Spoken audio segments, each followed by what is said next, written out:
Hello everyone. Hello sir. Hello everyone. Hello sir. जो online मजा ले रहे हैं क्लासेस का, फटाफट तो जल्दी से अपनी हेलो भेजिए। अभी दिल्ली से ऋषभ कुमार हैं, वो ज्वाइन नहीं किया उन्होंने।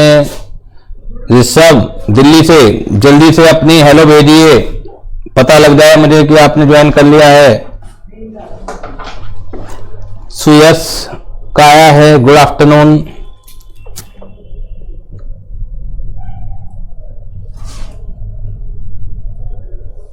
जल्दी से अपनी good afternoon, good morning, good evening, जो भी आपको अच्छा लगता है वो भेजिए। धीरे धीरे करके चलिए बच्चे जुड़ रहे हैं, तो स्टार्ट करते हैं आज की लेक्चर, आज का क्लास स्टार्ट करते हैं हम लोग। और हमारा कौन सा एक्ट चल रहा है? Indian partnership act. CA foundation में टोटल कितने एक्ट हैं? 5 हैं। तो एक बार मुझे नाम गिना दीजिए जल्दी से कि कौन कौन से एक्ट हैं। Indian partnership act, companies act, limited liability partnership act, sales of goods act और इंडियन कॉन्ट्रैक्ट एक्ट। तो टोटल 5 एक्ट हैं जिसमें हम चला रहे हैं इंडियन पार्टनरशिप एक्ट। क्लियर है? क्या क्या हम पढ़ चुके थे वो भी हम एक बार क्लियर कर लेते हैं। क्या क्या हम लोग पढ़ चुके थे? Charging section 2, Indian partnership act, Indian partnership act,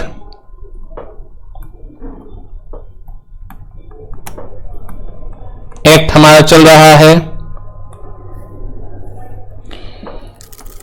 देखिए कोई भी जो एक्ट है, जैसा कि मैं पहले भी बता चुका हूं कि वो जो डिवाइडेड होता है वो सेक्शन में डिवाइडेड होता है। Section 1, section 2, section 3, section 4, section 5 and so on. किसी भी एक्ट के सेक्शन 1 में क्या लिखा होता है? देखिए जो कॉन्सेप्ट होते हैं लॉ के, वो 2 तरीके से होते हैं। एक तो ओवरऑल कॉन्सेप्ट, यानी कि चाहे आप इंडियन पार्टनरशिप एक्ट पढ़ लें, चाहे आप इंडियन कॉन्ट्रैक्ट एक्ट पढ़ लें, चाहे आप सेल्स ऑफ गुड्स एक्ट पढ़ लें, चाहे कंपनीज एक्ट पढ़ लें, चाहे आप इनकम टैक्स पढ़ लें, चाहे आप जीएसटी पढ़ लें, कुछ भी पढ़ लें। कुछ होते हैं लॉ के कॉन्सेप्ट, वो हर जगह काम करते हैं। अब कुछ कॉन्सेप्ट होते हैं स्पेसिफिक, यानी कि वो पर्टिकुलर लॉ में ही वर्क करेंगे। क्लियर हो गई बात ये? तो जो मैं आपको बता रहा हूं कि सेक्शन 1 में क्या लिखा रहता है किसी भी एक्ट के, वो एक ओवरऑल लॉ का कॉन्सेप्ट है। चाहे आप उसे फिर इनकम टैक्स में लगा के देख लीजिए, चाहे वो सेल्स ऑफ गुड्स एक्ट में लगा के देख लीजिए, चाहे आप वो इंडियन कॉन्ट्रैक्ट एक्ट में लगा के देख लीजिए, कुछ भी कर लीजिए आप। क्लियर? तो सेक्शन 1 में 3 चीज लिखी होती हैं। ये मैं उन बच्चों के लिए बता रहा हूं खासतौर से जिन लोगों ने अभी अभी ज्वाइन किया है क्लासेस को, तो शू की क्लासेस नहीं करी है उन्होंने। तो सेक्शन 1 में क्या लिखा रहता है? आप बता रही थी स्वाति, आप बता रही थी कुछ सेक्शन 1 में क्या लिखा रहता है? गलत, बिल्कुल। तो आपने तो नाक कटा दी मेरी की डेफिनेशन लिखी रहती है, मीनिंग भी लिखा नहीं होता। सेक्शन 1 में नेम, 3 चीजें होती हैं उस एक्ट का नाम क्या होगा, ठीक है ना? इसे बोलते हैं शॉर्ट टाइटल। जैसे दिस एक्ट में be called as Indian partnership act, ठीक है। दूसरा होता है डेट ऑफ कमेंसमेंट, यानी कि ये एक्ट लागू कब से होगा। और तीसरा होता है एक्सटेंड टू वेयर, ये एक्ट कहां कहां पर एप्लीकेबल होगा। तो 3 चीजें इसके अंदर लिखी हुई होती हैं। तो सेक्शन 1 भी इंडियन पार्टनरशिप एक्ट का इन्हीं 3 चीजों को लिए हुए है। वो अलग बात है कि हमें बहुत ज्यादा जरूरत पड़ती नहीं है, कहां एप्लीकेबल होगा ये कभी क्वेश्चन नहीं पूछा जाता, डेट ऑफ कमेंसमेंट ये कभी क्वेश्चन नहीं पूछा जाता, ये पता होना चाहिए बस नॉलेज से। सेक्शन 2 जो होता है किसी भी एक्ट का, ये भी एक जनरल कॉन्सेप्ट है ओवरऑल लॉ का। उसमें होती है डेफिनेशन, परिभाषाएं। परिभाषाओं का क्या यूज होता है आप बताइएगा, कुछ आपको पता है परिभाषाएं का क्या यूज होता है? लॉ में परिभाषाएं क्यों दी जाती हैं, डेफिनेशन क्यों दी जाती हैं? क्या नाम है आपका? अयान अंसारी जी। अयान अंसारी जी पहली बार ही पढ़ रहे हो आप, लगता है मुझे लो, कोई बात नहीं। क्या होता है सुप्रज्ञा, आप बताइए डेफिनेशन क्यों होती हैं? ताकि हम उसे समझ सके, ताकि हम उससे समझ सके। Because each word has a different meaning, एक वर्ड के अलग अलग अर्थ होते हैं। लॉ में तो ये बहुत ज्यादा पाए जाते हैं, ठीक है। तो हमें ये पता होना चाहिए कि जो शब्द यहां यूज हो रहे हैं इंडियन पार्टनरशिप एक्ट में, कुछ वोकैबुलरी यूज हो रही है, तो उनका अर्थ हमें कैसे निकालना है। वही अगर शब्द इंडियन कॉन्ट्रैक्ट एक्ट में यूज हो रहा होगा तो हो सकता है उसका मीनिंग चेंज हो, सेम भी हो सकता है लेकिन चेंज भी हो सकता है। अगर वही शब्द आपका सेल्स ऑफ गुड्स एक्ट में यूज हो रहा है तो उसका मीनिंग सेम भी हो सकता है और चेंज भी हो सकता है। सुयस पूछ रहे हैं जिसे एक्ट को डिफाइन कर सकें। सुयस ने जवाब दिया था, बच्चा ये घर पे बैठ के मजे ले रहा है सुयस। तो मैंने पूछा था ना आपसे कि सेक्शन 2 में जो डेफिनेशन होती है वो क्यों होती है, तो जवाब आया जिससे एक्ट को डिफाइन कर सकें। ठीक है, तो सुयस और सब बाकी सभी लोग को मैं बता रहा हूं कि सेक्शन 2 में जो होती है डेफिनेशन होती है, परिभाषाएं होती हैं, और उसका रीजन क्या होता है कि एक्ट में पढ़ने वाले जो वोकेबलरी है तो हमें उनका शब्द पता होना चाहिए। ठीक है ना, अगर हमें उनका अर्थ नहीं पता होगा, हम अर्थ कुछ और ले रहे हैं उस वर्ड का, क्योंकि जैसे मैंने आपको बताया कि each word has a different meaning. English में भी होता है तो, ठीक है ना। आप यहाँ मेरठ में हैं तो कई बार यहाँ पे कुछ शब्दों का मतलब कुछ और है, और यही शब्द लेके अगर आप वेस्ट बंगाल में जाएंगे तो वहां पे मतलब कुछ और है। जैसे यहाँ पे समोसा होता है, ठीक है ना, तो समोसे को हमें पता है कि हम समोसा ही कहते हैं। वहां पे अगर आप कलकत्ता में चले जाओ और समोसा लेना है और आप कहेंगे समोसा दे दो भाई, तो वो समझेगा ही नहीं। क्यों? क्योंकि वहां पे समोसे का कुछ और मतलब है, समोसे को कुछ और नाम से जाना जाता है। और यहां तो हम लोक की दुनिया हम पढ़ रहे हैं, तो लोक की दुनिया में तो बहुत कुछ होता है इस तरह से, तो हमें पता होना चाहिए। जैसे मैंने शुरुआत की क्लास में बताया था माइनर है, अब माइनर के अलग अलग जगह अलग अलग मतलब है। अगर आप इंडियन कॉन्ट्रैक्ट एक्ट की बात करें तो माइनर का मतलब है कि who has not completed the age of 18 years, वो माइनर है। हम कहते हैं ना माइनर कॉन्ट्रैक्ट नहीं कर सकता, लेकिन अगर हम मैरिज एक्ट की बात करें तो हम कहते हैं माइनर शादी नहीं कर सकता। तो माइनर है डिफरेंट मीनिंग, बिकॉज कि वहां पर अगर मैं कहता हूं कि लड़का 28 साल से ऊपर का हो गया है तो क्या उसकी शादी करा दें, तो आप क्या जवाब दोगे? सर अभी तो माइनर है। यानी कि अब आपके दिमाग में माइनर का मतलब क्या है, यार जी 21 साल का होता है, लेकिन वो किसके लिए पर्पज के लिए? वो शादी के लिए। वो लड़की वहां पर 28 साल में ही मैरिज हो जाती है। तो मैरिज एक्ट में माइनर का मतलब अलग है और उसमें भी मेल और फीमेल के लिए अलग अलग है। और अगर इंडियन कॉन्ट्रैक्ट एक्ट के लिहाज से बात की जाए तो माइनर है डिफरेंट मीनिंग, वहां पे मेल और फीमेल में कोई अंतर नहीं कर रखा, लेकिन रेस्ट्रिक्शन 18 ईयर्स की लगा रखी है।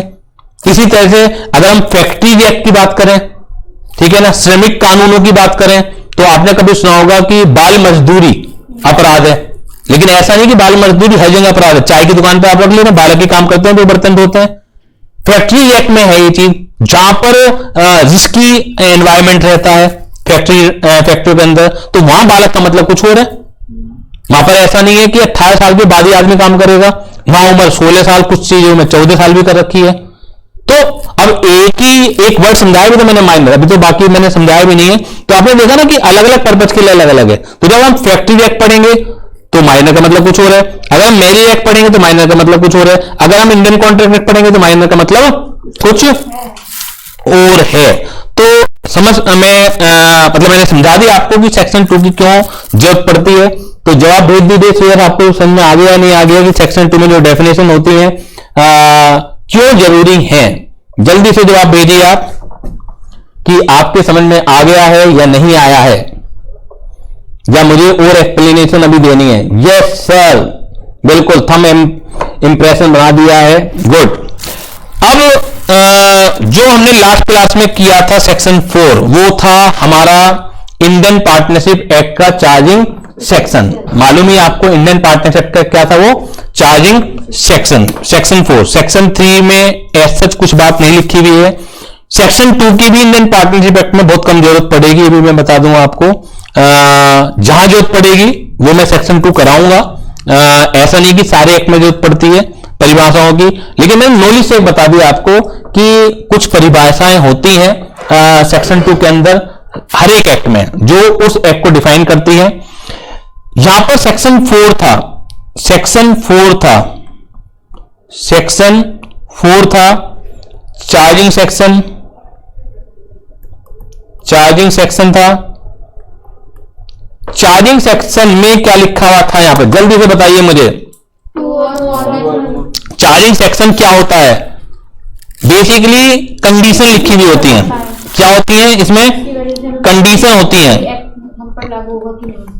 कंडीशन होती है। वो कंडीशन ये बताती है आपको कि कोई एक्ट हमारे ऊपर पर्टिकुलर स्टेज में लागू होगा अथवा नहीं होगा। ठीक है, तो यहां पर जो कंडीशन लिखी हुई है, कंडीशन नंबर 1 अगर हम बात करें तो क्या है, 2 और मोर पर्सन, 2 और मोर पर्सन। ये सब मैं आपको पहली क्लास में बता चुका था, रिवाइज करा रहा हूं, आपको घर जाके बहुत ज्यादा मेहनत करने की जरूरत नहीं पड़ेगी, सब कुछ ये याद हो जाएगा। मिनिमम तो होते हैं 2 और मोर कितने होने जरूरी हैं, जल्दी बताइए। Not exceeding 50. Not exceeding, 50. Not exceeding, not exceeding 50। ये वाली बात कहां लिखी हुई है, नॉट एक्सीडिंग 50? ये है एज पर कंपनीज एक्ट,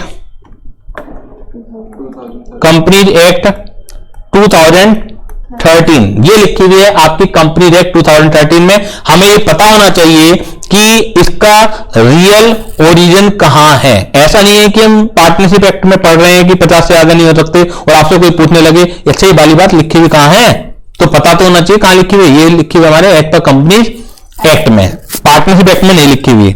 वो पर्सन कैसे होने चाहिए, वो पर्सन कैसे होने चाहिए, वो होने चाहिए competent to contract. Competent to contract कौन कौन से होते हैं, मैं सारा का सारा रिवाइज नहीं करा रहा यहां पे, क्योंकि सारा का सारा रिवाइज कराऊंगा तो फिर नई क्लास कैसे करूंगा। ये लिखा हुआ है as per Indian contract act में, यानी कि other than some person, all persons are competent to contract. Minor is not competent to contract, इसका मतलब है माइनर के साथ पार्टनरशिप नहीं की जा सकती है। Person of unsound mind is not competent to contract, इसका मतलब है पार्टनरशिप में अगर आपको एंटर होना है तो अनसाउंड माइंड व्यक्ति के साथ पार्टनरशिप नहीं की जा सकती है। और इसके अलावा कुछ लिस्ट भी है उसमें, एलाइन एनिमी है, फॉरेन एम्बेसडर्स हैं, आपके कॉन्विक्ट्स हैं, तो हम पढ़ लेंगे पूरी की पूरी डिटेल लिस्ट जब हम इंडियन कॉन्ट्रैक्ट एक्ट में करेंगे कि कौन कौन लोग कॉम्पिटेंट टू कॉन्ट्रैक्ट नहीं है। तो पहली कंडीशन हो गई 2 और मोर पर्सन। दूसरी कंडीशन बताइए जल्दी से, बिजनेस होना चाहिए, यानी कि पार्टनरशिप तभी काम करेगी, इंडियन पार्टनरशिप एक्ट के प्रोविजन तभी काम करेंगे इफ 2 और more person joints hand together for a business purpose. अगर 2 और more person joints hands together for a religious purpose, for a charitable purpose, तो हम उन लोगों को ये नहीं कहा जा सकता लीगली, आप कहने के लिए कुछ भी कहें आम भाषा में, क्या वो तो पार्टनर है, वो धर्म का काम करते हैं, वो चैरिटेबल का काम करते हैं और वो पार्टनर है, लेकिन कानूनन पार्टनरशिप तभी मानी जाएगी अगर वो बिजनेस पर्पज के लिए जुड़ रहे हैं। इसकी भी डिटेलिंग मैंने पिछली क्लास में करा दी थी। तीसरी जो कंडीशन है वो क्या है, sharing of profit. Sharing of profit, loss जरूरी नहीं है, कानूनन जो जरूरी है वो क्या है, शेयरिंग ऑफ प्रॉफिट ही जरूरी है। ठीक है, डिटेल मैंने पिछली क्लास में करा दी थी। एक है एग्रीमेंट, यानी कि अगर 2 या 2 से अधिक लोग विदाउट एग्रीमेंट आपस में काम कर रहे हैं तो it can not be said that those are partners. ठीक है ना, एग्रीमेंट होना जरूरी है। और जो सबसे इंपॉर्टेंट है वो है mutual agency. Mutual agency, agency का मतलब क्या होता है कि एक व्यक्ति जो वर्क करता है वो किसी प्रिंसिपल के बिहाफ पर वर्क करता है। एक व्यक्ति जो वर्क करता है वो किसी प्रिंसिपल के बिहाफ पर वर्क करता है। जो प्रिंसिपल होता है, जिसका काम होता है, उसे कहा जाएगा प्रिंसिपल, और जो वर्क करेगा उसे कहा जाएगा एजेंट। एजेंट जो भी काम करेगा वो उसके लिए प्रिंसिपल जिम्मेदार होगा। ठीक है ना।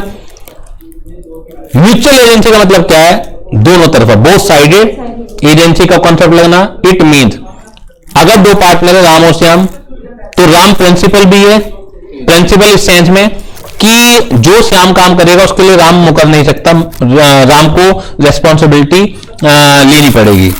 और वो एजेंट भी है। इसका मतलब क्या है कि अगर राम ने कोई डिसीजन ले ली है, उससे कोई लायबिलिटी अक्कर हो गई तो उसके लिए श्याम भी इक्वली जिम्मेदार है। तो दोनों ही पार्टनर, दोनों या 2 से ज्यादा जो भी होंगे, सभी पार्टनर एजेंट भी हैं और साथ के प्रिंसिपल भी हैं।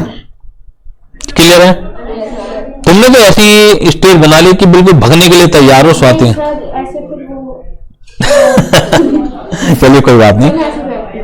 अच्छा, बैग को हमेशा अपने पीठ पे रखती हो कि एकदम छुट्टी क्लास एकदम भगना पड़े तो भग जाए। नहीं सर, अरे जैसे अगर अचानक से हाँ तो भगना पड़ेगा। जल्दी से भाग जाओ। सर मेरी बचपन से यही आदत है 9th क्लास से। ओके ओके, आदत को बरकरार रखो, कोई बात नहीं है ऐसी, हमें भी कोई आपत्ति नहीं है इस आदत से। चलिए, तो सेक्शन 4 रिवाइज हो गया आपके। Yes sir. अब हम आगे बढ़ते हैं। एक क्वेश्चन मैं आपसे पूछना चाहता हूं, is registration of firm is mandatory compulsory? No sir. Is question है ये, जैसे मैंने आपसे कहा था कि साथ के साथ आप कॉपी, रजिस्टर, नोटबुक बनाएंगे, साथ के साथ लिखेंगे, पूरे नोट्स मैं आपको बनवाने वाला हूं, तो साथ के साथ लिखिएगा इज। और जो घर पर देख रहे हैं उनके लिए भी मैं स्क्रीन साइज थोड़ा बड़ा कर देता हूं, जिससे उन्हें देखने में दिक्कत ना हो। क्वेश्चन है, is registration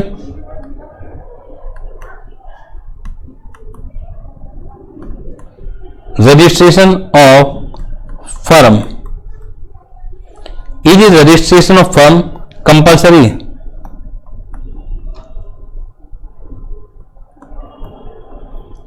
is registration of firm compulsory? Is registration of firm compulsory? क्या फर्म का रजिस्ट्रेशन कंपल्सरी है? रजिस्ट्रेशन क्या होता है? What do mean by the term registration? क्या होता है? जानकारी के लिए मैं पूछना चाह रहा हूं आपसे, what is registration? Lawfully business चला सकते हैं। जिससे आप लॉफुली बिजनेस चला सकें, मतलब आपका जवाब आया है कि जिससे आप लॉफुली बिजनेस चला सकें।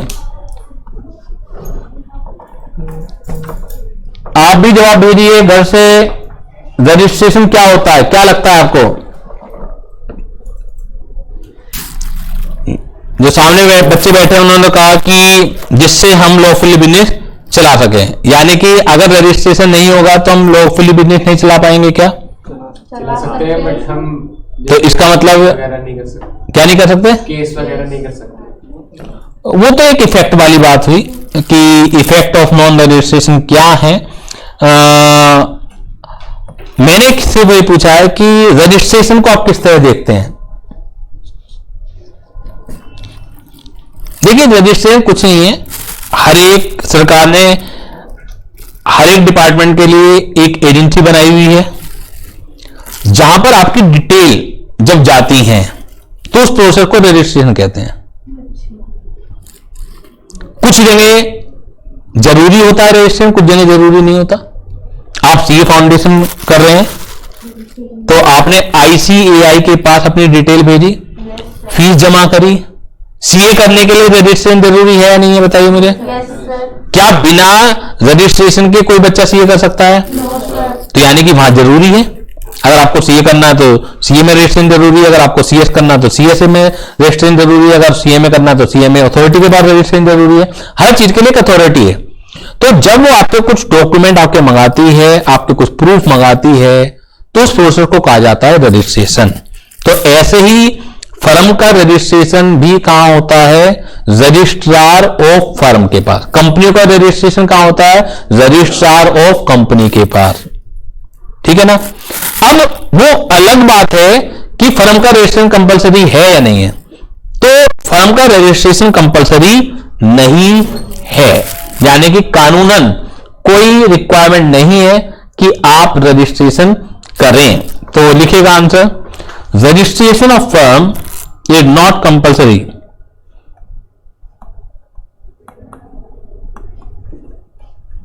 Registration of firm is not compulsory. Registration of firm is not compulsory. Firm का जो रजिस्ट्रेशन है वो कंपलसरी नहीं है।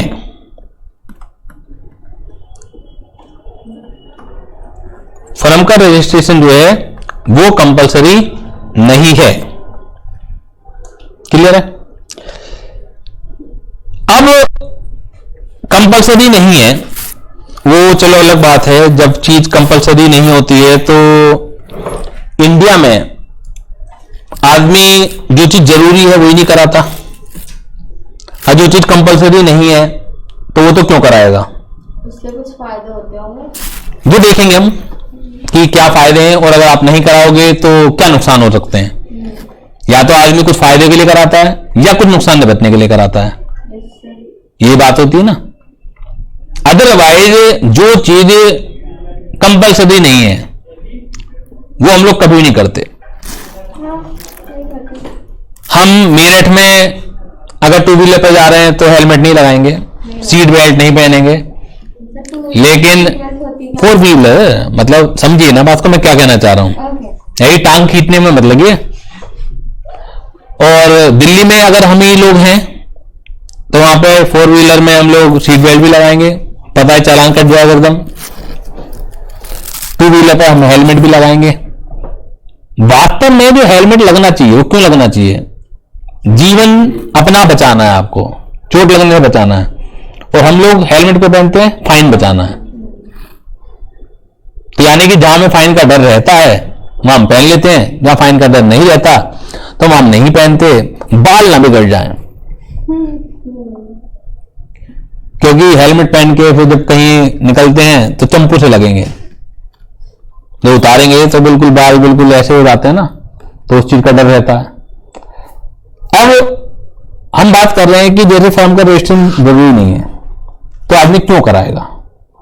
तो लॉ मेकर्स ने इसे कहा है इफेक्ट ऑफ नॉन रजिस्ट्रेशन, यानी कि अगर आप नहीं कराओगे, गवर्नमेंट कह के चल रही है कराने की जरूरत नहीं है, लेकिन साथ के साथ पिछले दरवाजे से बैकडोर एंट्री से वो कुछ परिणाम आपके सामने रखेगी। अब वो परिणाम इतने खतरनाक हो सकते हैं कि आप उनसे डर के रजिस्ट्रेशन कराओगे। अरे एक तो ये करने की जरूरत नहीं है, मत कराओ, लेकिन एक तरफ कह रही नहीं कराओगे तो देखो ऐसा ऐसा हो सकता है। अब अपने आप ही समझ जाओ, अगर आपको उन कॉन्सिक्वेंसेस से डरना है तो आप करा लीजिएगा, और अगर उन कॉन्सिक्वेंसेस से डर नहीं लगता है तो भी मत कराइएगा, जरूरी नहीं है। अब क्योंकि मैं लो सिखा रहा हूं आपको, मुझे अच्छी और बुरी बातें दोनों सिखानी पड़ेंगी। लो आपको जो पढ़ना चाहिए सिर्फ और सिर्फ ऐसा नहीं है कि आपको पेपर पास करना इसलिए पढ़ना है, आपको पैसा कमाना इसलिए पढ़ना है। एक सीए बन जाए और वो प्रैक्टिकल लाइफ में पैसा ना कमा पाए तो इज्जत नहीं है, वो बेइज्जती है। इससे बढ़िया तो ना पढ़ते तो ज्यादा अच्छा था। रट रट आके पढ़ लिए होगे, चीटिंग करके पास हो गए होगे, एरर सुनने को मिलेगा फिर। अब पैसा लो में ही है, ये भी समझ लीजिए आप। लो फॉलो करने में पैसा है, लो तोड़ने में पैसा है। गलत, फॉलो करने में तो पैसा है ही नहीं। फॉलो अगर लोगों को करवाना है तो तुम्हारे पास आएंगे क्यों? अच्छा, सही कहा सर। एक व्यक्ति की कुछ इनकम है, आय है, कि मैं 50 लाख रुपए सालाना कमाता हूं, अब मुझे टैक्स बचाना है, तो आप उसे टैक्स बचाने के रास्ते बताओगे तब वो पैसा देगा, या वो कहेगा जी इसके ऊपर टैक्स इतना बैठता है। अरे बैठता है तो मुझे भी पता तेरे पास क्यों आया मैं, तो किस बात की फीस ले रहा है? टैक्स मुझे देना होता तो मैं अपने आप ही दे देता। उसे तो टैक्स बचाना है, वो कानूनन तरीके से बचाना है। माइंड उसमें बचाने में भी माइंड नहीं है। अगर आप गलत तरीके से बचा रहे हो, अगर आप अपराध कर रहे हो, वो पकड़े जाओ तो माइंड की जरूरत ही नहीं उसमें, तो लक फैक्टर है बस। पकड़ेगा तो ठीक है, नहीं पकड़ेगा तो कोई बात नहीं, बचे गई हो। माइंड उसमें है कि आप लीगल तौर से बच जाओ, यानी कि आपका गवर्नमेंट कुछ ना बिगाड़ सके, उसमें माइंड है। वो हम सीखेंगे। अब उसके ऊपर भी आ रहा हूं, कॉन्सिक्वेंसेस के ऊपर। चलिए पहले कॉन्सिक्वेंसेस के ऊपर ही आते हैं। तो दूसरा क्वेश्चन मेरा ये है कि what are the effect of non registration? What are the effect of non registration?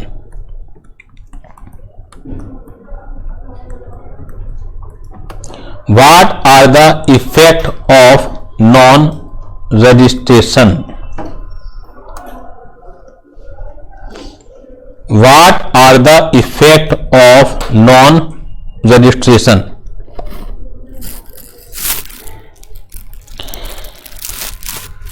Effect of non registration number 1, देखिए मैं बार बार कह रहा हूं इस बात को कि गवर्नमेंट ये कह के चल रही है कि रजिस्ट्रेशन जरूरी नहीं है, मत कराइए आप, चक्कर में मत पड़िए आप, लेकिन वो चुपके से भी बता रही है कि नॉन रजिस्ट्रेशन के इफेक्ट क्या है। पहला जो इफेक्ट है,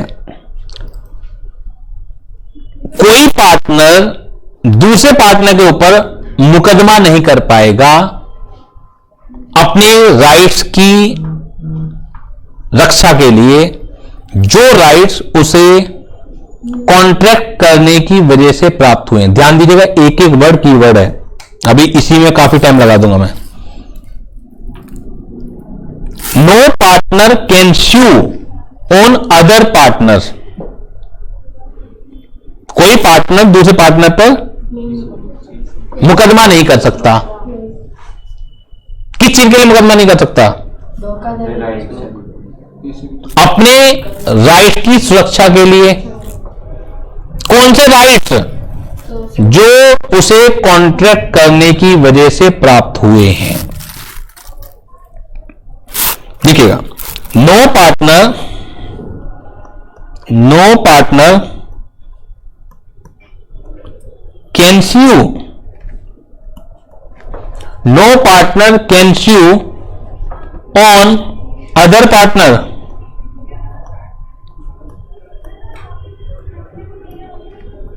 No partner can sue on other partner to protect his rights. No partner can sue on other partner to protect his right arising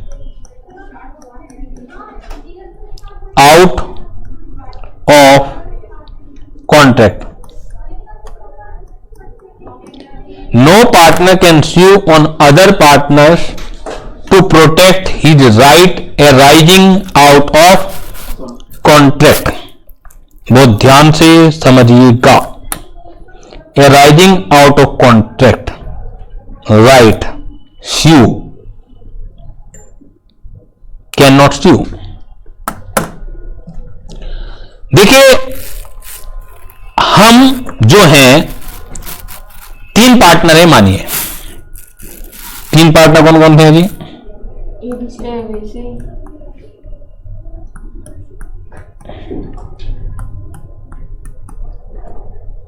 Sameer, Saumya, साक्षी, तीन पार्टनर है। एज जो है इनकी 42 है, समीर की, सौम्या की 32 है एज, और इसकी 25 है। ये है date of entry into partnership, date of entering into partnership, date of entering into partnership है 1 जुलाई 2020।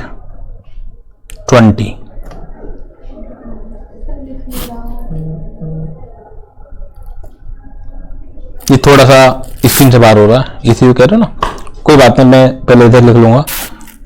प्रोजेक्टर थोड़ा सा आउट ही आ रहा है। तो समीर, सौम्या, साक्षी, ये तीन पार्टनर हैं। Date of entry into partnership 1 जुलाई 2020 है।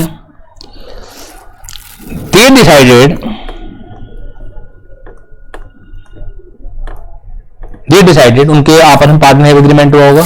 दे डिसाइडेड टू शेयर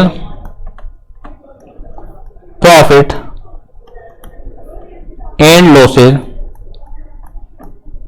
इक्वली। उन्होंने ये डिसाइड किया, ठीक है ना, कोई doubt? No sir. After 1 year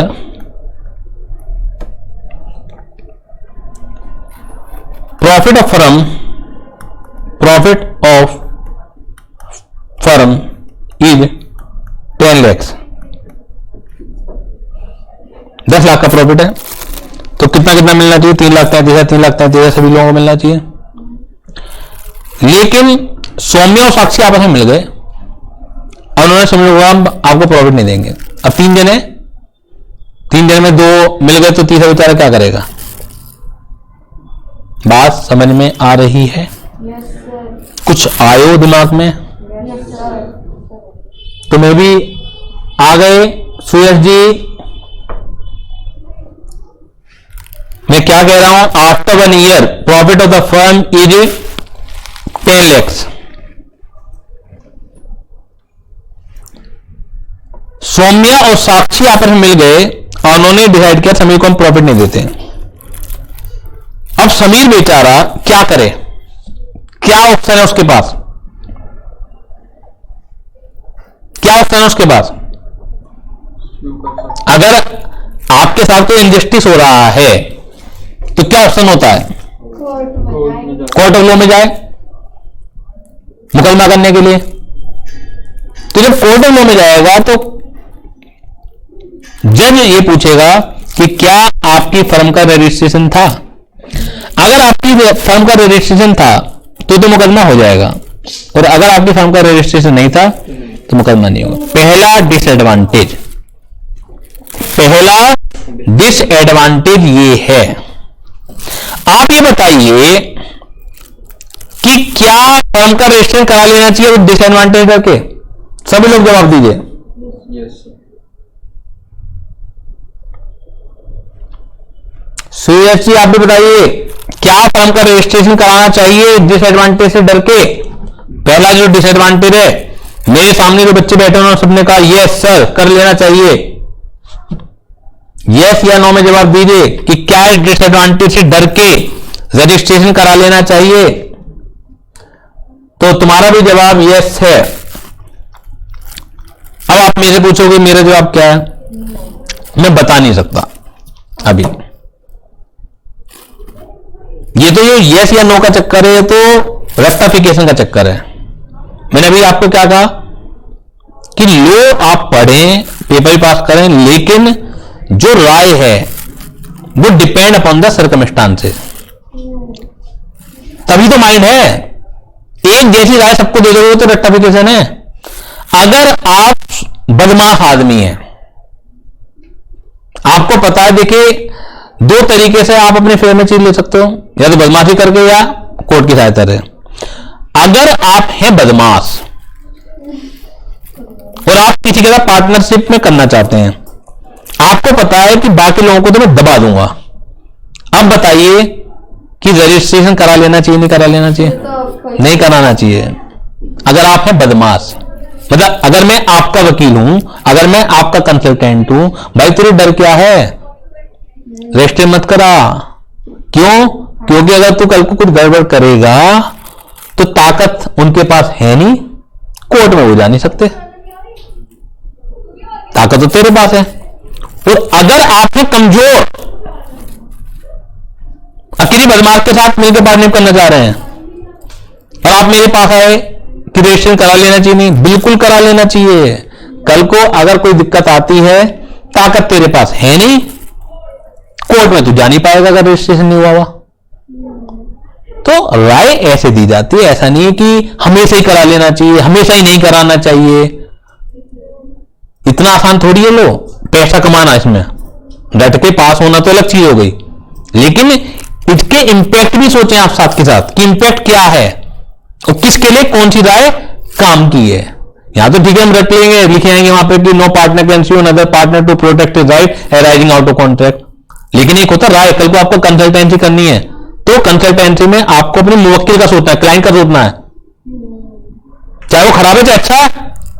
हमें क्या मतलब है, अरे वकील का धर्म है कि उसके बारे में कोई खून करके भी आए तो उसे बचाए।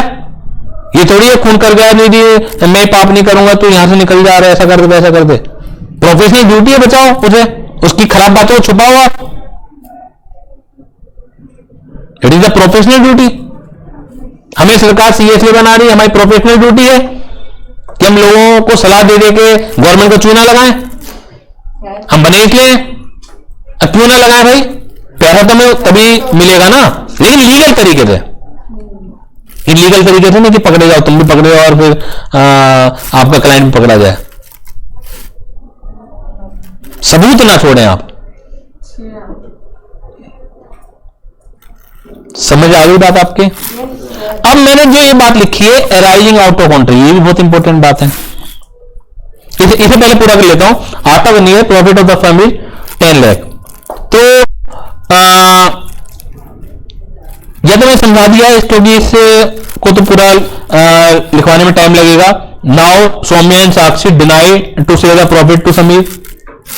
ठीक है ना, चलो लिख लो, चलो एक एग्जाम्पल तो पूरा लिख लो। Now Saumya and Sakshi deny to share this profit. Now Soumya and Sakshi deny to share this profit to Sameer. Now Soumya and Sakshi deny to share this profit to Sameer.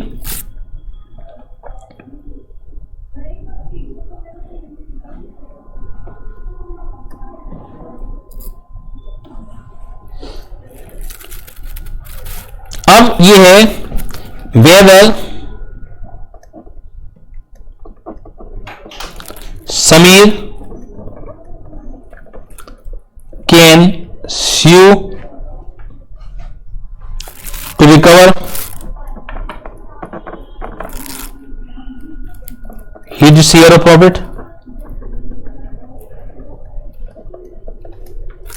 Question ये है हमारा कि क्या समीर मुकदमा कर सकता है अपने शेयर ऑफ प्रॉफिट को लेने के लिए। कॉपी कर लिया आपने?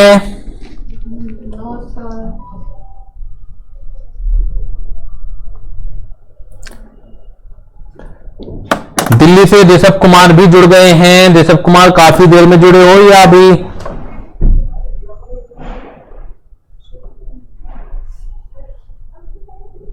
सीएस का क्वेश्चन आया, स्यू का मतलब क्या होता है? स्यू का मतलब होता है बेटा मुकदमा करना। लिख लीजिए, स्यू का मतलब होता है मुकदमा करना।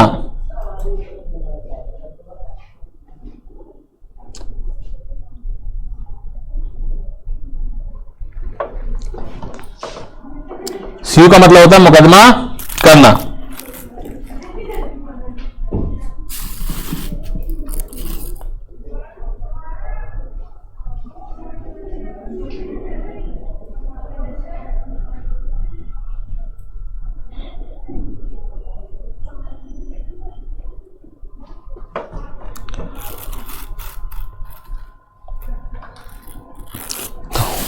कॉपी कर लिया हो तो मैं फिर आगे बढ़ूं?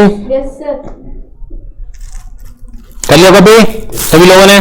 चलिए, क्वेश्चन ये है कि whether Samir can sue to recover his share of profit. तो क्या होगा, इसका दो जवाब होंगे। If firm is registered then Samir can sue, if firm is not registered Samir can not sue. If firm is registered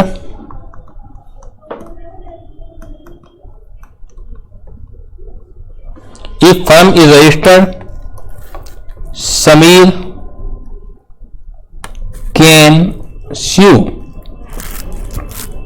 If firm is not registered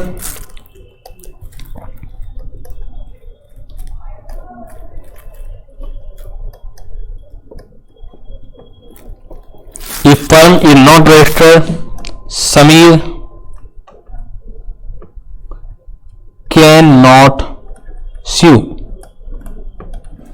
If firm is not registered, Sameer cannot sue.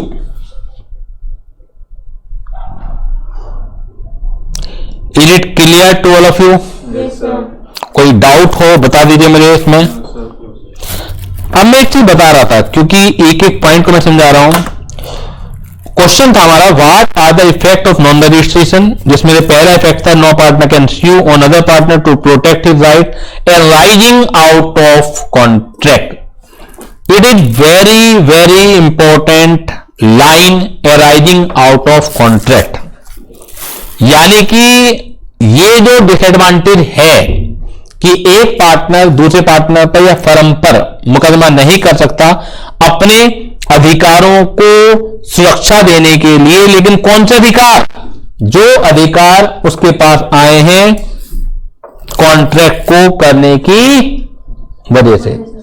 देखिए सारे के सारे अधिकार contract करने की वजह से नहीं आते हैं, कुछ अधिकार बिना कॉन्ट्रैक्ट करे भी आते हैं।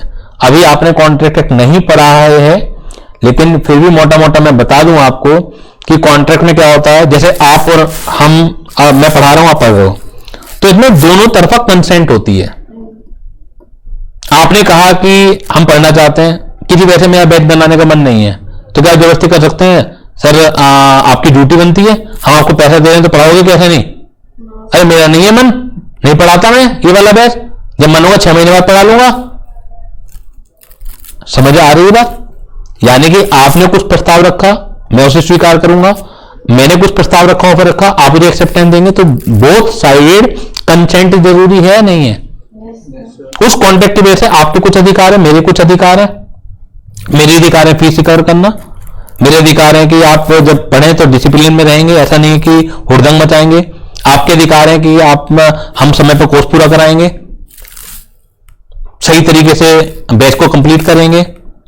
समझ आ रही है बात आपके? Yes, sir. लेकिन क्या हर जगह कॉन्ट्रैक्ट करने की जरूरत पड़ती है अधिकारों के लिए? जैसे आप एक नागरिक हैं भारत के, मैं भी एक नागरिक हूं भारत का। आप अभी बैच से छूटेंगे और आपको पता लगा कि आप जो व्हीकल खड़ा करके आए थे नीचे वो चोरी हो गया। आपको पता लग गया किसने चोरी करा है, FIR दर्ज कराई आपने। तो क्या आपका जो अधिकार है कि अपने सामान की सुरक्षा करना, तो क्या ये अधिकार किसी से कॉन्ट्रैक्ट करके आया है? ये तो संवैधानिक अधिकार है। अभी आप नीचे जा रहे हैं, कुछ गुंडे मवाली से पाला पड़ गया, उन्होंने आपकी पिटाई कर दी, तो आप इसके लिए मुकदमा करेंगे नहीं करेंगे? तो क्या इसके लिए कॉन्ट्रैक्ट करने की जरूरत है? गुंडे मवाली कहेंगे यार मैं तुमसे तो पूछेंगे मुकदमा करूंगा नहीं करूं। एक तरफा डिसीजन कैसे ले लिया तुमने? बात समझ में आ रही है आपकी? Yes, sir. समझ आ रही बात?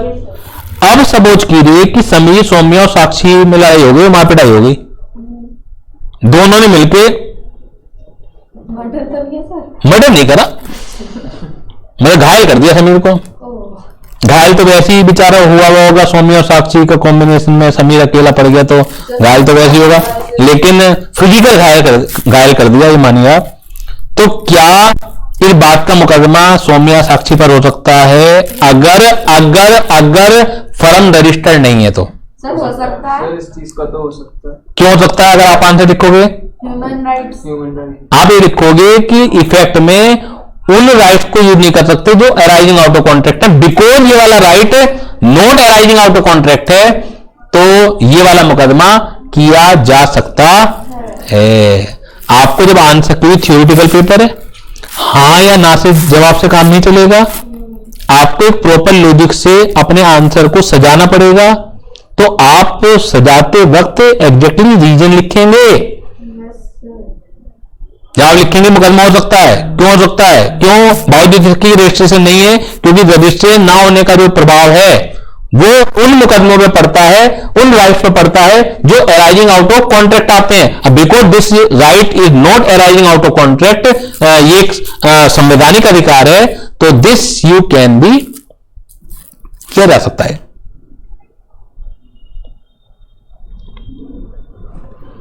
जो लोग घर से मजा ले रहे हैं उनके भी समझ आए हो कुछ? जवाब भेजिए फटाफट जल्दी से।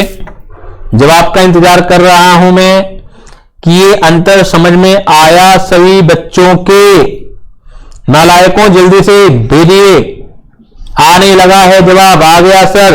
ये अंतर समझ में आ गया है, नहीं आ गया, कि कौन से right arising out of contract हैं और क्या अंतर है not arising out of contract में।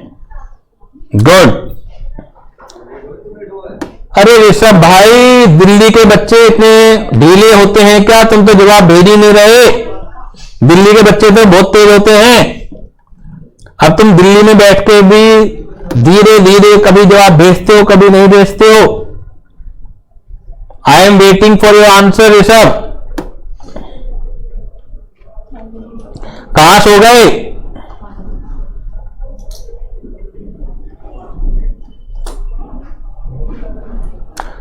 बताओ। सुरेश ने कह दिया मेरठ से तेज कोई नहीं। अब तो दिल्ली वाले भेज दो जवाब। अब वास्तव में फिर मेरठ से तेज कोई नहीं होगा।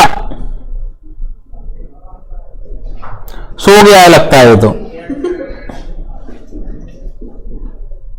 चलिए, ये पहला इफेक्ट समझ आ गया है हमारे। दो इफेक्ट और हैं, वो हम कल की क्लास में कर लेंगे। एक चीज और बता दूं मैं इसमें कि